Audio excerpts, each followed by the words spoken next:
మీరందరూ కూడా దయచేసి ఈ చైతన్యవంతమైన మెదక్ నియోజకవర్గంలో మంచి తీర్పు ఇవ్వాలని చెప్పి నేను కోరుతా ఉన్నా.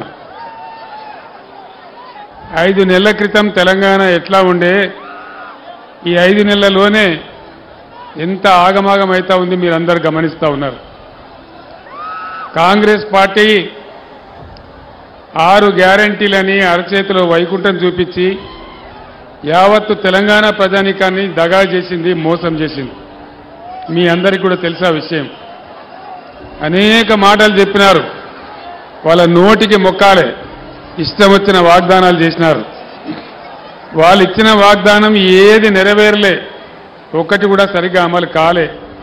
ఒకటే ఒక ఉచిత బస్సు అనేది పెట్టినారు, దాంతో మహిళలు కొట్టుకొని సస్తా ఉన్నారు. ఆటో రిక్షా కార్మికులేమో రోడ్న పడి ఆత్మహత్యలు చేసుకుంటా ఉన్నారు. మోసం చేసిన కాంగ్రెస్ కు బుద్ధి చెప్పాలంటే మేలు చేసే బీఆర్ఎస్ కే పట్టం కట్టాలి. మెదక్ ఎంపీగా వెంకట్రామరెడ్డిని గెలిపిద్దాం, ప్రశ్నించే గొంతును పార్లమెంట్ కు పంపిద్దాం.